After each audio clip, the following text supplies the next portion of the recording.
tremendous looking trophy. Hello and welcome to Platinum Explosion, number one PlayStation podcast in the Oceanias. My name's John Blight, and joining me, as always, Ashley Holby. Dylan, excited to be here when you talk about one of the best, most exciting games of the year. Yeah, what's that? You're going to talk about Rise of Ronin, right? Oh, right, yeah. Yeah. Indeedy. Rise of Ronin. It's a game, and I've played a few hours of it, so yeah, let's just get right into it. Might beat around the bush, you know? Yeah. Well, hold on, let me put it this way. What do you think this game is? It's an action samurai game set in Japan. Mm-hmm. And that's about it. Yeah. From the makers of...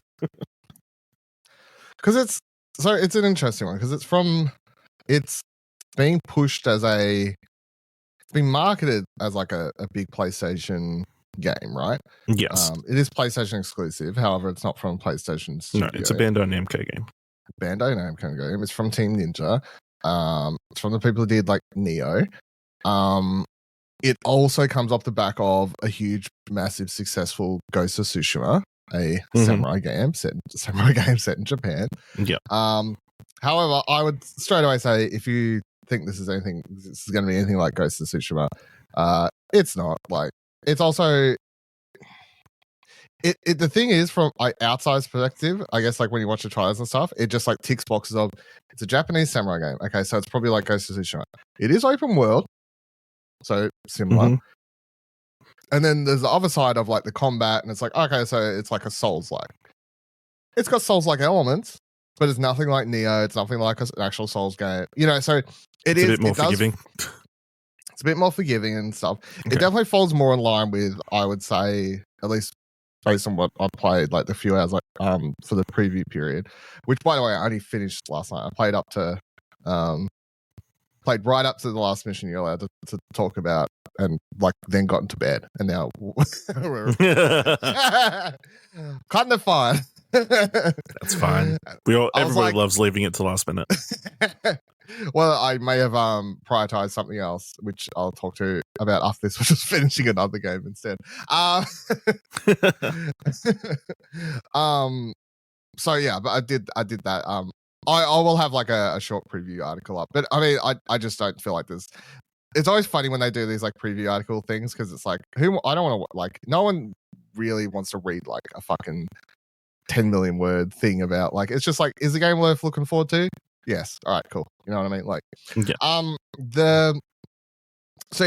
think the standout thing from the get-go is it's a lot more, and I don't know if they've done a good job at advertising this, it's a lot more like historical, like very grounded, like cutscenes play back with like a narrated voice about, like, you know, the year is blah blah blah, Japan, you know, the shogunate, this, you've got fucking you know, British ships, or, you know, like like all these like things that's coming out, which that separates it, I guess, a lot more from Team Ninja's other games, because they're, even if you was to compare this with like Neo or whatever, and what was that other one, the monkey one, fuck, I can't remember. Anyway, any of those sorts of ones, like, they all have like fantastical elements with you know, supernatural beings and whatever else in them. So far, none of that, right? So you just like swords for swords sort of stuff.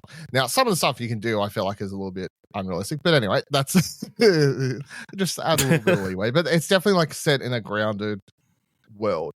And when you run around, I can't remember the first big city you get to. It starts with Y. Anyway, oh my god!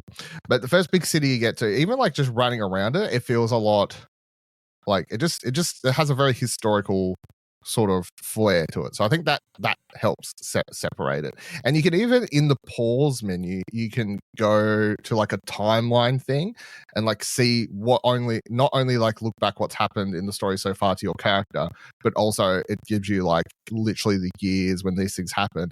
And the game even opens with like one of those warnings about hey, this game like presents characters and people as they were from the year they're, they may be offensive now, basically. You know what I mean? Like, so I don't know if I haven't seen anything like that. I don't know if there's like some racial or like maybe later on, like sort of stuff. I don't know, but there's that I felt was sort of interesting. Story wise, you play as the game starts, you create two characters. Well, I need to have a list here, but I don't have it. But they call them like something twins, who are like they're saved when their whole village is attacked by the shogun assassins or whatever, and they run away, and then they're like picked up by this and trained in the way of this like certain samurai or whatever, and then they're like called twin somethings or whatever, and there's a big part about like how as one unit they're inseparable, but like separate they're formidable, but it's like when they're together they're the best. And I'm going to say this because I'm not sure how much is spoilers or not spoilers or what you're supposed to say.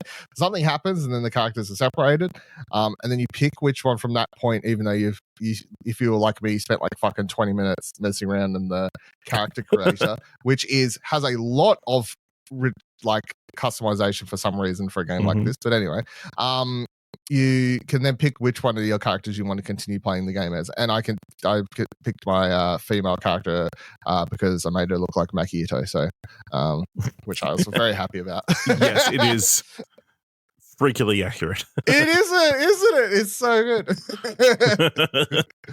So I'm playing with Makito, which is really good. And I'll say straight away, one of the first things that really annoyed me is I got a new piece of gear and it was a fucking hat and it covered up a hair, and that was like so annoying because I'm like, well, the hair's the. Do you don't have the option to turn off? I think you do, but like you have to like go like you had to unlock it. I think I've got that now or something. I think I've got that now.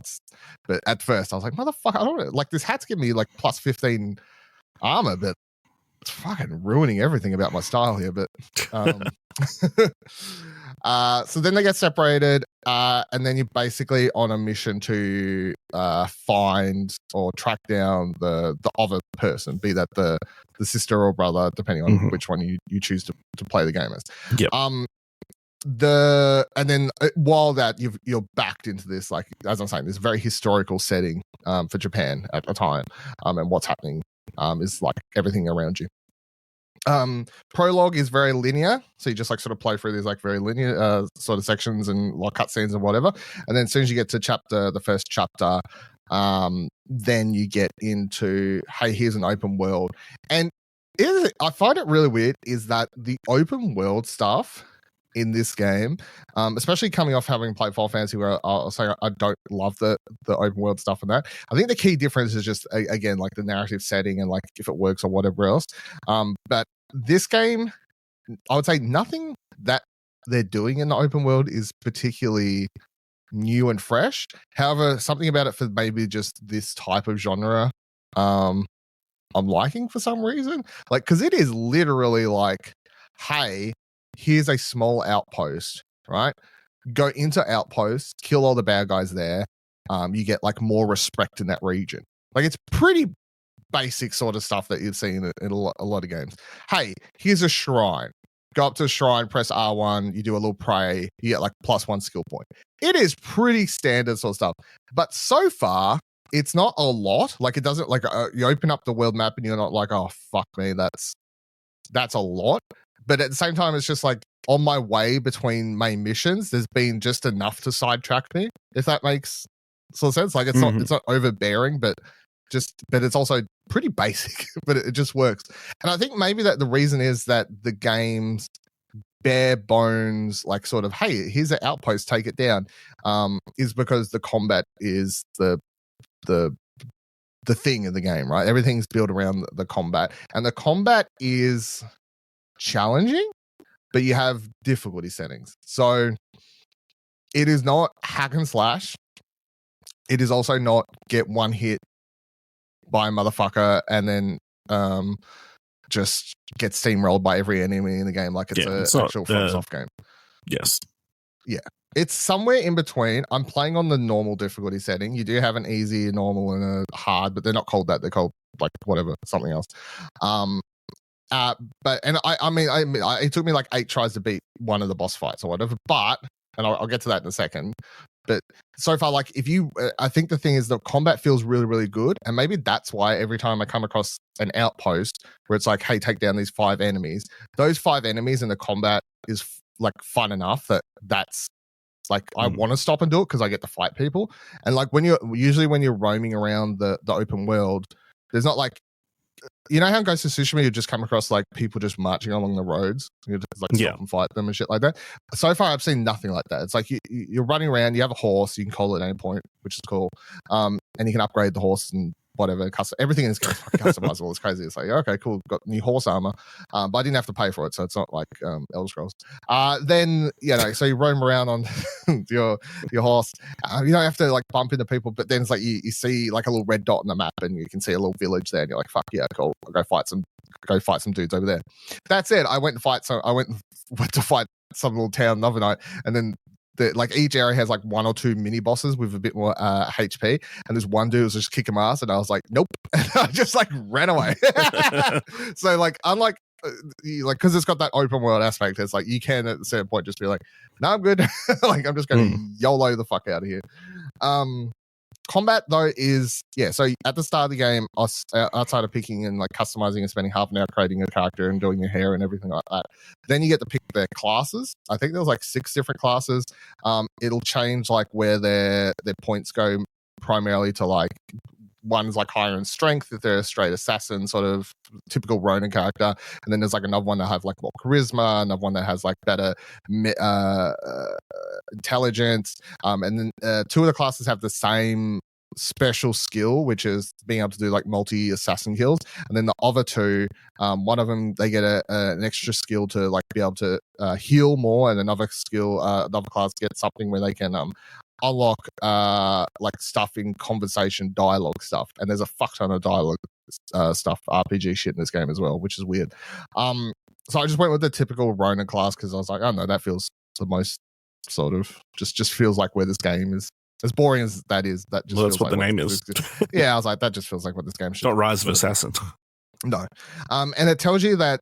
It tells you for which one you pick, which weapon classes it suggests for those based on the stats and everything. Technically, you could use whatever weapon you want. It's just that those classes, you will probably be better at those weapons, or there's like a slight boost. So it's like the basic one, you get slight boost to like katanas and shit like that. So pretty just standardized weapons. Whereas some of the other classes have shit like javelins and whatever else. So, but you will find all those weapons still, and you can still use them if you find one that has like a much higher attack than the one you've got. So yeah, combat, it's pretty basic in like the core of it, which is it's like squares your attack button. Triangle is your counter button. They call it counter spark. So like if an enemy attacks you, you press triangle, counter their move. Most of the time, like if an enemy goes to do like 3, so they go to do a 3-hit combo, you like triangle, counter, triangle, counter, triangle, counter. You like counter their full combo. They'll sort of get stunned, and then you can like go ham on them, sort of thing. You can circle, dodge, roll out of the way, and then you've got L1 that can also you can just hold that and block attacks outside of like any typical action game these days. Like the enemy glows red and they're doing an unblockable attack, pretty standardized shit. However, the glowing red attacks can be counter spark / countered, but it has to be a perfect like spot on counter, whereas the other ones risk reward. However, if you block those, they're automatically like stunned and you can do a fuck ton of damage. This game, unlike some other Souls like stuff, doesn't have at least a system that I would describe as super confusing. It's like you hit enemies, their health goes down, but then they've also got and you've got as well what's called ki. Basically translate, just say ki stamina, right? It's that you attack, your ki goes down. You run, your ki goes down. You attack, like you go ham, span square, your keys goes down. Suddenly you can't dodge, roll out of the way because you're out of ki, right? It's stamina. Okay. The enemies, same thing. If you wear down their stamina by the most effective way to do it is either countering their attacks, they'll like deplete that bar on them, or if you hit them with special moves, which you can perform by holding R1 and pressing like triangle or square. If these special attacks hit them, they'll deplete it too. If their ki gets depleted, then you can they're like stunned basically. You can go ham. So it's like either just like get a bunch of attacks in, or just like counter everything and then just hit them that way. And then eventually they'll glow red and you press triangle and you do like a finishing move. Or if they're a boss, you got to like do a finishing move like 2-3 times, sort of like to get the chunks down in their fights. You can press X to jump. And that does mean that you can, like, at some point I felt like an absolute badass where my brain just went like full Matrix mode and someone like went to do a swinging attack. And for whatever reason, I just pressed X without even thinking about it and like jumped over their sword. I was like, oh shit. Like I'm so used to like trying to just block or parry it. I was like, whoa, I jumped over the sword. Never mind, we're good. But yeah, the combat feels really, really good. You do have the ability, and it gets where I've got up to. It started to get a little bit more in depth too, because when you start the game, it's like there's one style similar to Ghost of Tsushima and Neo as well. From the little bit I played, there is like a style thing in this, which is like you walk up to an enemy, and next to like their health bar, when you like lock onto them or enter combat, it'll have an icon with like either like a couple up arrows or in blue or a couple down arrows in red. So if telling you if the style you're currently in is good or bad against them. You start the game with just one style. It looks like there's 3 or 4 styles in total in the game. You literally just hold R1 and like flick the right analog stick to switch your style mid combat. So it's just that thing of like, obviously I've entered some fights and it's like, well, this style's good against these couple enemies.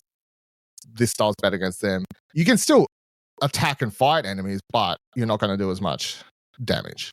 So there's that sort of stuff playing out as well.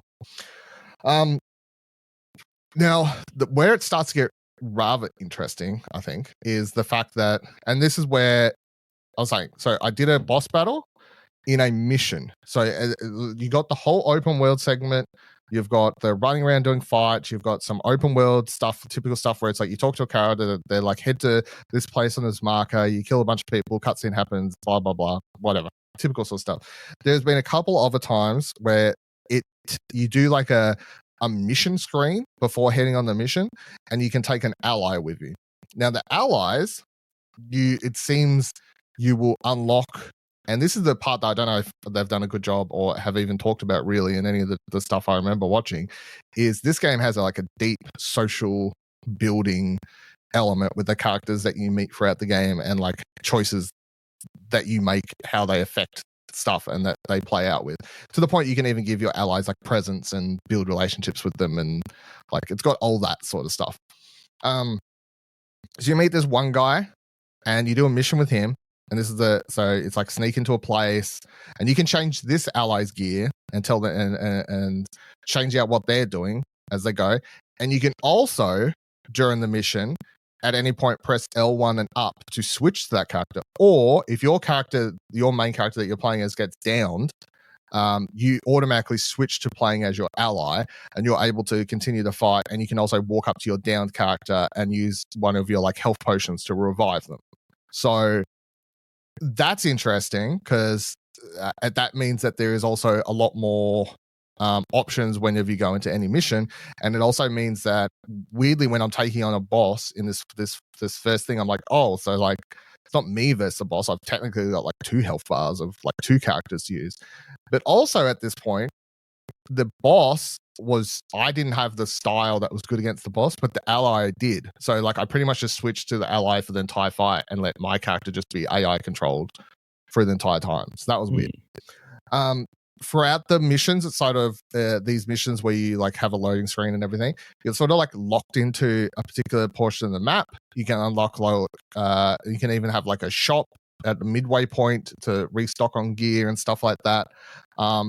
So these like linear, it's weird. So you got open world segments and then you got like these linear sort of missions. Then at the end of this mission, fight this boss, as I said, fought him like 8 times, 9 times, something like that. Died a few. At any point, in fact, after getting my ass handed to me like 5 or 6 times, the game popped up with a menu that said, would you like to switch to easy? I'm like, fuck off. Like, leave me alone. No, I'm going to do it. Just, Jesus Christ, give me time. But it's nice to know that's always sort of an option. You can at any point just knock difficulty down. I guess if you're having a problem with the fight with the boss, then you can switch it back up to normal afterwards, I guess, if you really wanted to. Finally beat him. At the end of this boss fight, I was just expecting would just kill this random goon because I didn't think it would be like anything of notoriety. It gives you the option. You have a lot of dialogue options with this character. I ended up letting him live. even though he was at this point presented to me as a bad guy, I just sort of felt bad to him because he started like whimpering and be like, "Please don't kill me." I'm like, "All right, dude, whatever, fucking little baby." And then the other ally I was with was like, "I don't know if you should have let him live. We'll see how that plays out." And then I continue on the game for like another hour. I'm like wandering. I'm like on horseback heading to the next main mission. I see a side mission pop up. I go over to the side mission, like random dude on the side of the road. He's like, "Oh, hey, there's a dude up the road, like causing trouble, killing my friends. Like, can you help me?" I'm like, "Yeah, sure, whatever." Like, he says he'll give me some money. I go up the road. Turns out the dude up there is the guy who I let live. He's like, "I'm not up here causing trouble. These dudes are just like out to get me to kill me. Will you help me, or do you want to fight me again?" And I was like, "No, I believe you because there's like no dead bodies around you or anything. I think you're actually being set up." So I was like, "No, I'll help you." So then I team up with the guy I let live. I head back to the guy who just gave me the mission, and me and him kill him and his friends. Then he is like, "Cool, we're friends now." So now he's one of my allies. And then the next mission that I did, where you can bring some allies with you, I got to select to bring, you can have a max of 2. So I don't know how many allies you'll unlock throughout the whole game, but I brought both old mate from my first mission who fought this dude alongside me, and I brought this motherfucker who I just let live twice now. To do the side mission with me. However, if you'd played out all these scenarios differently, you could have been going into this particular mission with just one ally if you'd chosen to kill this dude instead. So that made me think, I don't know how this is going to play out long term, like how the choices and stuff in the world affect you. However, my choices have meant that I've got 2 people helping me in this next boss fight, which was really good because it was some massive sumo wrestler looking motherfucker, and he was kicking my absolute ass.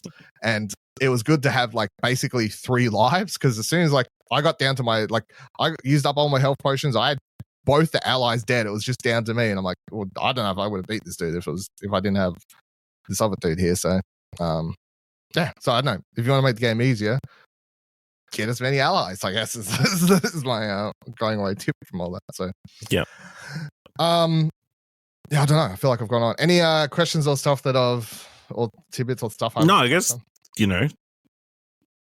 not a lot there made me think it's not like Ghost of Tsushima, other than you enjoyed the combat more than you did in Ghost of Tsushima. Yeah, well, the combat's definitely more in line with, I guess, the Souls stuff. And I mean, just quickly, because I forgot to mention it does have that typical Souls thing, even that Jedi Survivor does, which is enemy kills you, they've got your experience points that you haven't banked yet. You have to get back to them.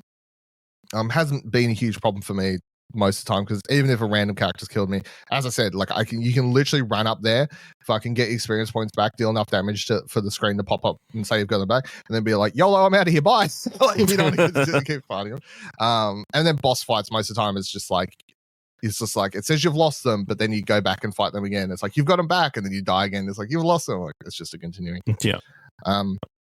Yeah, I think the combat's deeper than Ghost of Tsushima, but Ghost of Tsushima was just going for a more like straight up action game, where this is trying to, I think, meld that line between the Souls audience.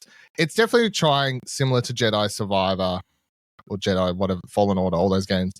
It's trying to find an audience of Souls like but more accessible. Is definitely what I feel like the pitch was, from everything from allies to a lot more checkpoints. A lot more areas to save the game, a lot more ways you could grind up XP, the allies, like all these things that just go, hey, here's a million ways we can make this game a lot easier for yourself. While also, if you want to just be like a straight up Ronin and choose to do everything by yourself on the hardest difficulty and make the game as hard as fuck because you want to play it that way, there's the option. You know what I mean? So, yeah, I would say it's definitely not as cinematic either as well. I guess the big I assume that would be a major difference. Yeah, major difference between this and Ghost of Tsushima. It's not getting Akira Kurosawa. No, it doesn't have any Kurosawa vibes. It doesn't have like these massive. It doesn't look like it's like visually it's fine. It's definitely not got like, you know. Is it full? Is there full English and Japanese dubs? I started the game. I didn't select a language, and it's just all English. So I actually haven't looked to see if there was an option in the settings to switch it to Japanese. So I'm just playing in English. Yeah. And the English acting's all fine. I don't feel like anything. No. I feel like it's that thing of I think it's correct where a lot of characters just speak it's like monotone-ish, but I think that's like authentic for the period, if that makes some sort of sense. Like, at least who are we to know? Who are we to know? Based on what I've seen on Disney Plus, I don't know. Yeah, the exploring the world's also really good when you get a paraglider. That's pretty fun.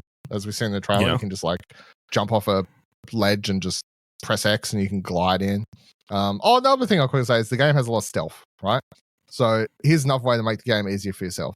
You can stealth through pretty much any area you want. So if you don't want to fight dudes, some enemies you'll have no choice because like obviously there's certain areas set up where they're like, no, you try and stealth around this. Like you've got to face these enemies, but like you can stealth in the grass and like what I figured out pretty quickly is if there was like an enemy between me and the boss fight that I kept dying to, I didn't want to lose any health to it, but I realized like between the checkpoint and the boss, all I did was like jump into the grass, quickly walk over, and then you press L3 to like crouch and L3 to get up. So I just like, as soon as I was like at the edge of that grass, I would just press L3 to have my character like quickly poke its head up, and then quickly press L3 to crouch down enough that the enemy goes, huh? And then it like walks over towards the grass and then just stealth kill the motherfucker and just go on. So if you want to work out ways to like cheese using stealth, the system, that's go for gold. Because like, I don't want to lose health fighting this dude on my way to the boss fight. I need all my health, so yeah. You also mentioned classes with a lot of dialogue options or charisma and that kind of stuff. How much of that plays into the game? Yeah, so like literally a few times now I've been in conversations with characters and there's been stuff where like 2 out of 3 or like 2 out of 4 of the options have been stuff I can't select because it's like you don't have this charisma skill unlocked or like ways to like, so I went to this mission, one of the last missions I did. You go to these people, they're like guards there, they're like, hey, you look suspicious, and we've been told that some suspicious motherfuckers what are you doing? And then like the only option I could select was like, I'm gonna fight you, basically. Because the other 2 options were like needed high charisma, which was to make up some bullshit story that would have worked, and I think another one was like to say you could pay them off or something like that. None of those things were available for me. So when you get skill points, so as you kill enemies, you get XP. You bank the XP every time you get to a checkpoint. Checkpoints are these like poles around the world, and as I said, don't worry too much about checkpoints. There's enough. Like I feel like Japan is just filled with poles. Poles with flags, abundance, right? You're good. So, but yeah, you bank that, and if you've got enough to form a skill point when you checkpoint, you'll get a skill point. There are multiple types of skill points though, which is where and I still haven't quite figured my head around it. So it's like in your strength selection thing, it's like some of the skills you can use straight up just basic skill points, like normal skill points you'll get from leveling up to unlock those skills. Some of the other ones you need a strength skill point. And from what I've gathered, the only way to get strength skill points is by performing actions that are deemed under the strength tree. It's like fighting people. And then like the charisma skill tree and the dexterity skill tree and stuff. Again, some of those you can just unlock with normal skill points, but then others you need to do stuff that are in those trees. And it's also like you get better with weapons the more you use a type of particular weapon. I mean, there's a lot here to the point that I definitely feel like the few hours I've played the game, I haven't like fully understood how all of these systems work. Just scratch the surface. Yeah. But I was highly surprised with the amount of dialogue option stuff that was happening in the game going into it, given the developer and everything. And then also just the fact that the game seems to be heavily leaning into your bonds with people and having so much to do with building those bonds. Like you'll meet a character, and if that, you'll know that character is probably important because you'll do a quest for them or a side quest or have a little conversation with them, and then suddenly it goes to this whole fancy menu where it pops up with their character picture and says like bond created, like it's Persona or some shit like that. And then you can have a whole menu where it tells you your bonds and how they're building. And then you early into the game in the first city you unlock like a base basically, and then whenever you go in there, any allies that you've unlocked are in there, and you have the ability to talk to them, learn more about them, which can build your relationship with them, and it'll say like increased relationship. You can give them presents. If you give them presents that are things that they like, they'll get more points. Like there's a lot of that like sort of very JRPG, Persona, Danganronpa, like building relationships with people. I don't know if I can date people yet. We'll find out. Like we're just. I feel like there has to be, at this stage with the amount of like bond creation stuff, there has to be a point where I can date a character in this game. If not, I'll be shocked. So, yeah, you came for this, or? Yeah, very keen. So, gotta find time to finish the game that I'm playing. To get before starting this one. Yeah, I'm at the moment. It's that thing of like I honestly feel like for some people, like if you struggle with Souls-like games, then I think easy would be like normal for some other games. But I would say even for yourself, just start on normal and then see how you go. Like see how you go, and if you hate it, just drop it down. I mean, from the sound of it, it sounds maybe God of War like, but with the stamina bar, I think is the thing that really sticks it apart. You know, because God of War's like Souls light. Yeah, just adding that stamina bar element. Yeah, and there's that thing of like the second you start, like I mean when I started the game and just coming off Final Fantasy, I think I just started like spamming to do attacks, but then you quickly just get your ass handed to yourself. And you're like, well, I gotta slow. You gotta be patient. Like I gotta, yeah. And from what I've found, that basically go into a fight, stand there, wait for the enemy to attack you first. Either block it or counter it or roll out of the way, something, and then attack them. Don't just run in and go like crazy. As tempting as that is, because that's usually they'll just block you and then like take 3/4 of your health off. You're like, cool. Yeah, that was great. So, really good though. So yeah, keen to play more and see how it goes. Be interesting as well. In co-op, because that was there was no co-op as an option for the preview period or whatever else. I haven't seen anyone talk about it, and I've played it because it's not something that's been covered. But the game does have co-op, and it basically works in that, from what I could gather, like any of the missions you could do in co-op, not the open world stuff. So like any of those ones locked in with allies, where you go into particular areas, you could call for someone to help you or join a friend and do those. But they're the ones where I've struggled with the boss fights. It's not really the open world stuff. It's like being those locked in, more linear mission stuff. So see how that is as well. All right, I finished Final Fantasy. Whoa.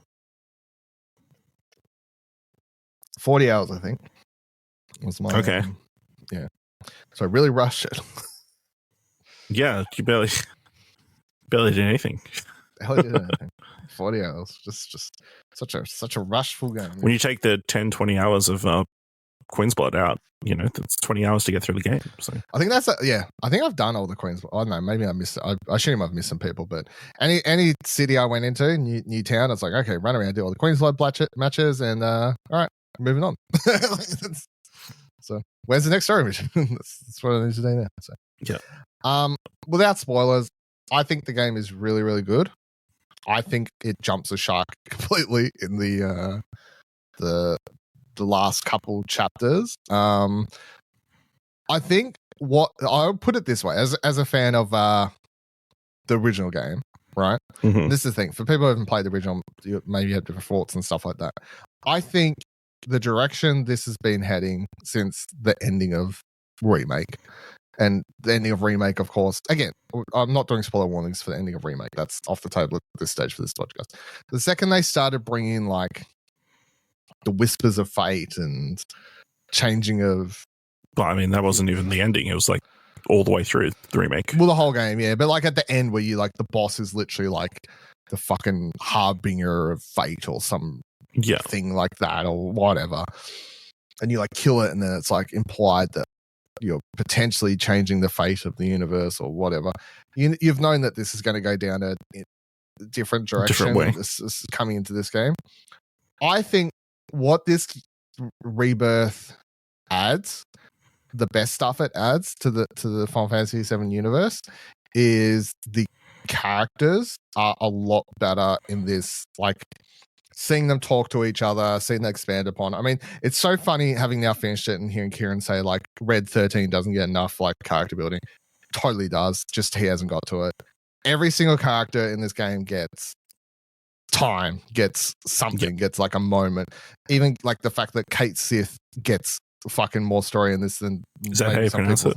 They finally said his name. Yeah, they said his name, and I pay attention. So, I would say Vincent Valentine and Sid are probably the only two characters who don't get a lot of time, but that's because they sort of show up in the last like sort of back end of the game. They're like the Red 13s of this game. Pretty much, yeah. So third game for them. But everyone else that's sort of early on, it's like the amount they add, and in particular, the amount they add to, I think, Tifa, Aerith, and Cloud, like those three, which in the first game was presented primarily as like this weird love triangle.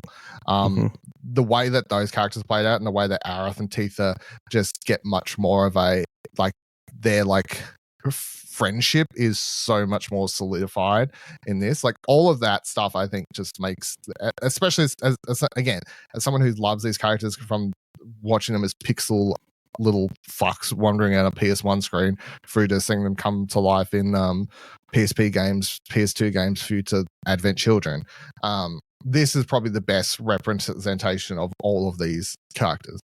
What I think this game loses, or this remake trilogy has lost, and I've especially solidified my thoughts in this, having now finished this, is its direction into the whole like threads of fate storyline, and like what can you change fate and everything else that they've been going in since remake.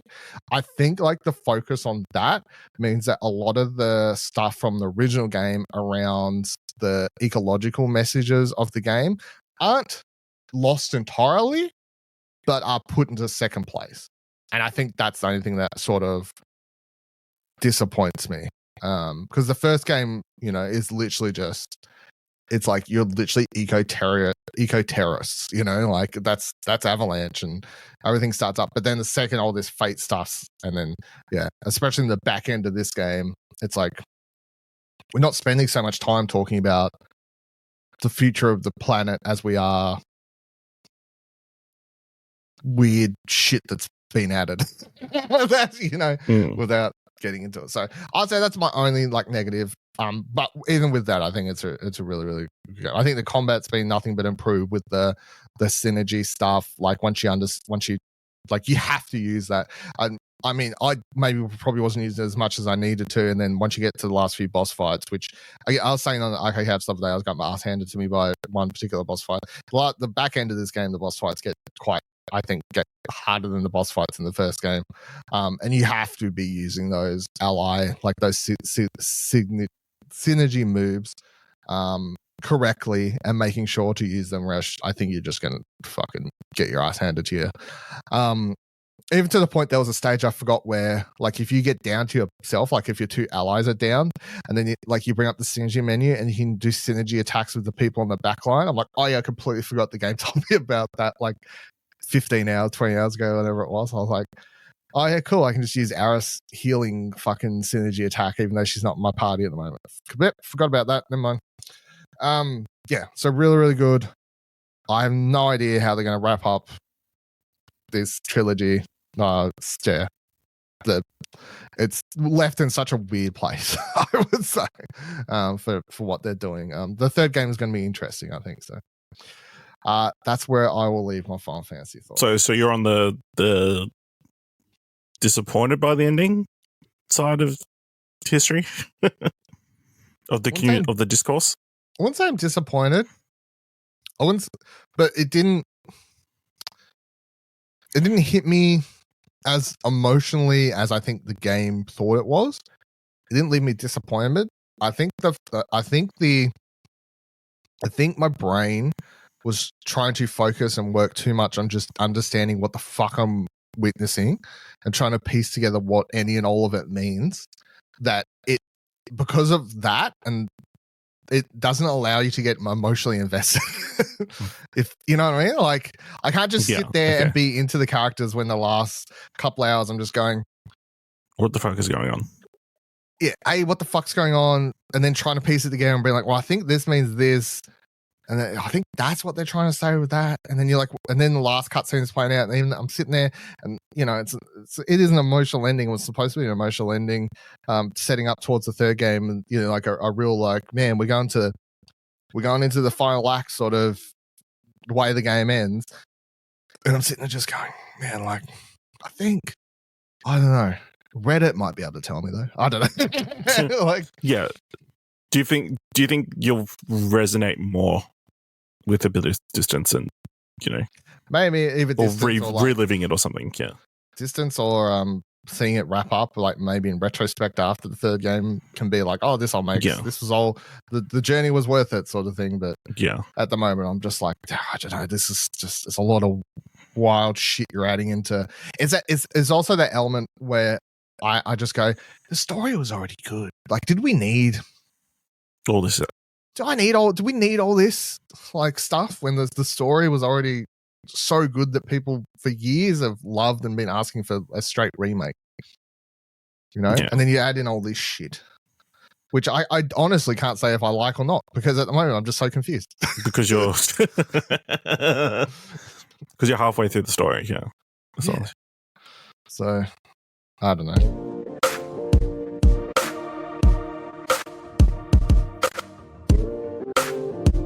I only have one news story to quickly cover, just because it's like sad, but also kind of like, yep, cool. Press start rights. Deviation Games Studio, which started up in 2021 with the goal of creating a new PlayStation exclusive AAA IP, is shutting down. When it was first introduced to the world, Deviation reportedly had over 100 developers working on its unnamed project, including veteran Call of Duty developers Jason Blundell and Dave Anthony, and had the backing of Sony Interactive Entertainment to boot. But it's now the latest in a long line of closures and mass layoffs in the industry. The studio's chief HR and operations officer, Christy Stoll, broke the unfortunate news in a heartfelt LinkedIn post, writing, quote, "Is with a heavy heart that we announced the closure of Deviation Games. I want to express my deepest gratitude to our entire team. Thank you for all your hard work, dedication, and contributions to Deviation. I'm incredibly grateful for the opportunity to have worked with each and every one of you. The entire video game industry will be hosting a networking event, and we would love for any/all companies, studios hiring to participate. Please reach out to me if you're interested in attending, blah, blah, blah, blah." It's wild to me that they so that's like 3 years of working on something.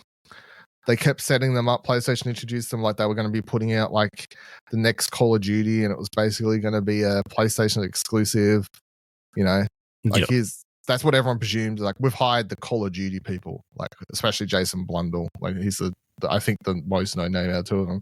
It's like we've hired the Call of Duty people to make up AAA game, and everyone assumed it was going to be a first-person shooter based on those facts. On the pedigree, on the pedigree. And then obviously being a PlayStation exclusive, it was like, okay, maybe this could work out good for them. And then 3 years later, here we are. They're closing down. Yeah, I mean, obviously it's disappointing. It's very sad for the workers. I mean, I think it's you just question what happened, I guess, because you don't buy a company on a whim.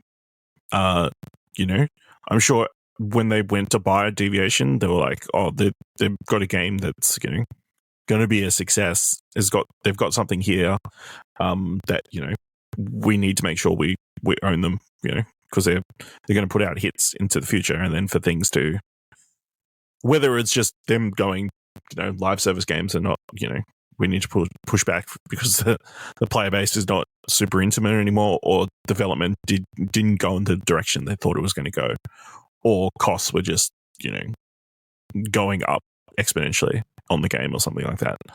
I mean,